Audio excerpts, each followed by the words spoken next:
Welcome to day 7 of learning enough Java to start DSA. ఈరోజు మన topic వచ్చేసరికి elif. నిన్న మనం ఇఫెల్స్ చూసాం. ఇఫెల్స్లో మనం ఓన్లీ 2 కండిషన్సే చెక్ చేస్తాం. కానీ మనం ఎప్పుడైతే రియల్ వరల్డ్ డేటా మీద ప్రోగ్రామింగ్ చేస్తామో అప్పుడు మనకి మల్టిపుల్ కండిషన్స్ ఉంటాయి. ఫర్ ఎగ్జాంపుల్ 90 కన్నా ఎక్కువ వస్తే ఏ గ్రేడ్ అని, 75 కన్నా ఎక్కువ వస్తే బి గ్రేడ్ అని, 50 కన్నా ఎక్కువ వస్తే సి గ్రేడ్ అని, ఆర్ 50 కన్నా తక్కువ వస్తే ఫెయిల్ అని, ఇలా ఒక ఎగ్జామ్ ఉందనుకోండి. సో దీనికి మనం ప్రోగ్రామింగ్ చేయాలి. హౌ? సో అలాంటి సిచ్యువేషన్లో మనం ఎల్సిఫ్ వాడతాం, where we can place multiple conditions. ఇప్పుడు ఈ ఎల్సిఫ్ సింటాక్స్ అర్థం చేసుకుందాం. ఎల్సిఫ్ రాయాలంటే ఫస్ట్ ఆఫ్ ఆల్ మనకి ఇఫ్ కండిషన్ ఉండాలి.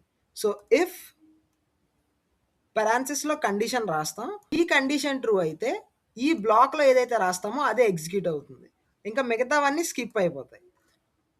ఒకవేళ ఈ కండిషన్ ఫాల్స్ అయితే అప్పుడు మనం ఎల్సిఫ్కి వస్తాం. ఎల్స్ స్పేస్ ఇఫ్ అని రాస్తాం, పెరాన్సిస్ ఓపెన్ చేసి ఇందులో కండిషన్ రాస్తాం.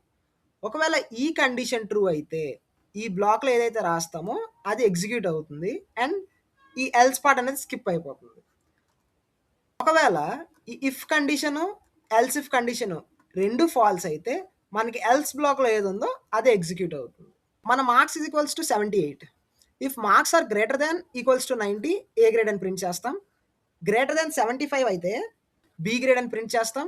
గ్రేటర్ దాన్ 50 అయితే సి గ్రేడ్ అని ప్రింట్ చేస్తాం. ఒకవేళ 50 కన్నా తక్కువ వచ్చుంటే మనం ఫెయిల్ అని ప్రింట్ చేస్తాం. So this is how it works.